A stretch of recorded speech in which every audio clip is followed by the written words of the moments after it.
Всем привет! Добро пожаловать на мой канал. Мы тут разговариваем про красивые растения, узнаем, как за ними ухаживать. И сегодня я наглядно хочу показать вам разницу между декоративно-лиственной и вот такой цветущей бегонией. На самом деле, вот эта вот декоративно-лиственная бегония у меня тоже цветет. Вот эти вот розовые цветочки я вам покажу скоро.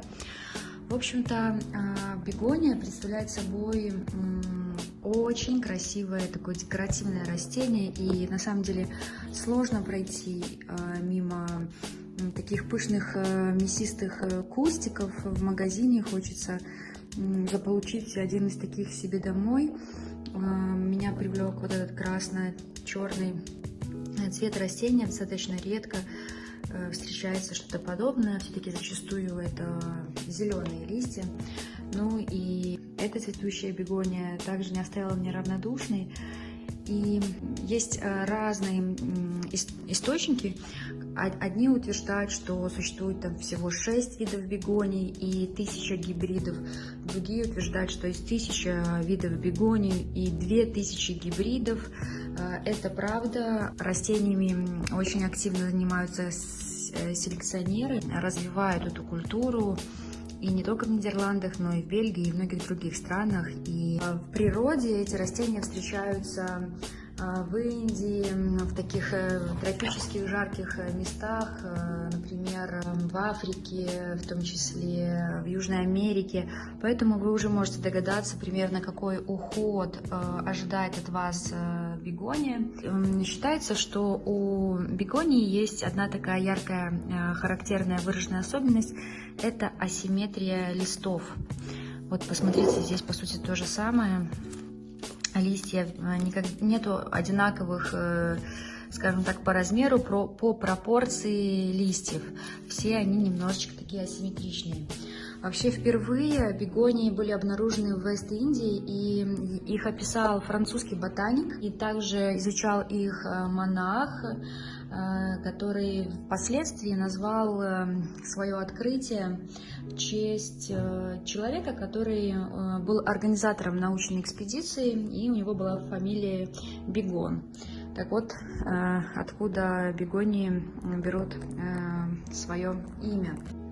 В общем, как вы понимаете, разновидностей бегоний невероятно большое количество, и так как есть много гибридов, то, естественно, их также готовят для того, чтобы они были менее прихотливы в домашних условиях, либо там в уличных. Дело в том, что бегонии могут быть и однолетними, и многолетними, и как вечно зелеными, так и те, у которых листья отмирают. И вот на данный момент я вам показываю бегонии, которые преимущественно выращивают дома в горшках, но вот такой разновидность, как бегония элатиор, я видела, конечно, и в открытом грунте. В общем, конечно, все упирается в то, в какой зиме могут оказаться теоретические растения. Глобально в науке бегонии разделяют еще на таких 3 основные категории. Это кустовая бегония, нет у нее никакой ярко выраженной специфики. Лиственно-декоративная, вот, собственно, к которой относится вот эта вот бегония под названием Рекс, и клубневая. У данной группы представители отличаются между собой лишь цветками и побегами. Удивительно, но вот это растение, оно может менять свой тип корневой системы. Грубо говоря, растения, которые, например, выращиваются преимущественно на улице, они формируют со временем клубни, а те, которые выращиваются дома, в горшках, в корзинах, у них более мочковатые, либо корневищные такие корни. Я бы хотела рассказать немножко про историю этих бегоний. Как видите, вот здесь у меня есть такой казус. Очевидно, у бегонии не все в порядке. Конечно, когда я ее приобретала, она была сногсшибательной красоткой. Я надеюсь, что освещения достаточно, чтобы понять, что оттенок у нее сейчас как будто слегка даже кислотно-розовый. То есть как будто это не натуральное растение, а искусственное. выглядит просто потрясающе. Цвет, как, грубо говоря, у помады. Но это, конечно, мои впечатления, может быть, у вас будут другие. Как вы понимаете, вот этот сорт бегония Elatior Boreas, это всегда формат такой очень обильно цветущий, и в отдельном видео я обязательно расскажу, как спасти бегонию, как сделать так, чтобы ее декоративность восстановилась, так как вот первоначально абсолютно все цветы были такими свежими, симпатичными. Забегая вперед, я раскрою причину, что произошло с растением.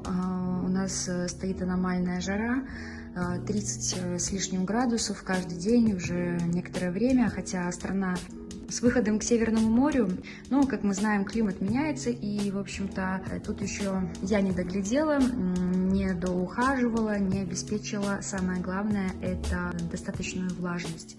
Дело в том, что, конечно, есть требования по освещению, требования по поливу, и что касается бегоний, да, они любят 25 градусов максимум температура, а, как я сказала, было больше 30. И влажность. Но критический момент: бегонии очень не любят, когда влага попадает на листья либо на цветы. Так что здесь такая задачка со звездочкой, как так устроить достаточную влажность в обычной квартире для бегонии. Но об этом я обязательно расскажу в видео, которое будет посвящено восстановлению этой бегонии. Также, конечно, бегонию эту необходимо срочно пересаживать, потому что у меня она просто находится в таком, почти как в продажном горшке транспортировочном, никакого дренажа, никакого правильного субстрата, то есть как было, так я просто переставила в стеклянный горшок для того, чтобы она была очень устойчивая. Так как растение очень легко заваливается, оно весьма тяжелое, вот стебель похож, знаете, как вот у капусты брокколи.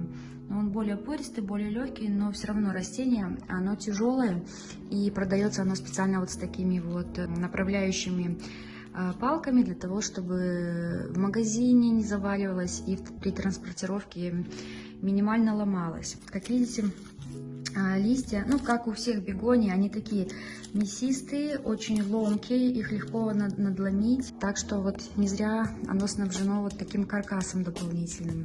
И также хотелось в двух словах рассказать историю этой бегонии. Она зацвела, это бегония Рекс, конечно, невероятно, вот на ее листья можно смотреть бесконечно, и особенно на самые такие молодые, свежие, которые вот появляются, они очень-очень-очень яркие. Я вообще люблю черные растения, и я люблю все максимально необычные растения. Да, видите, бегония не пересажена. Вот, кстати, к слову, как они легко ломаются, она очень хрупкая, ее даже сложно поливать. Конечно, необходимо иметь специальную лейку с таким узким носиком, это намного облегчит вам процесс. Просто вот у меня по-прежнему еще не всего хватает, и я вот поливаю так вот, грубо говоря, стаканом в центр, и вижу, что прямо из центра почему-то и формируются вот эти свежие листья, но не об этом речь. А речь про это невероятное красивое цветение. Хотя это растение покупалось именно ради своих красивых, изящных, насыщенных листьев. Оно меня порадовало еще и вот такими маленькими розовыми чудесными цветочками. Была такая история, я не могла понять, откуда такой потрясающий тонкий цветочный аромат. И некоторое время была просто убеждена, что это растение зацвело и вот так вот происходит. Но все оказалось более прозаично. Рядом стояла икеевская свечка. И, в общем-то, причина прекрасного аромата через некоторое время была найдена. Но я считаю, что эта бегония Рекс у меня зацвела на стрессе. Потому что, как и второй бегонии, во время переезда и аномальной жары у меня не было возможности уделять достаточного внимания. И так складывались обстоятельства, и мне показалось, что растение пытается, грубо говоря, из последних сил продлить себе жизнь, создать следующее поколение. В общем-то, оно вот так вот зацвело. И после этого я стала обращать на него больше внимания. Захотелось такого взаимного энергообмена в этом плане. Я стала больше поливать, переставлять, затенять при необходимости. И вижу, что бегония уже около 2 недель обновляет цветочки, продолжает цвести.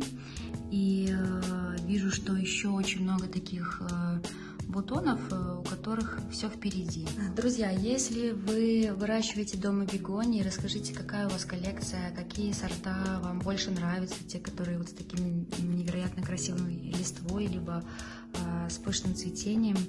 А также, пожалуйста, расскажите, какие типичные проблемы у вас есть, которые у вас связаны с декоративностью, ну и в принципе со здоровьем растений. И подписывайтесь на канал.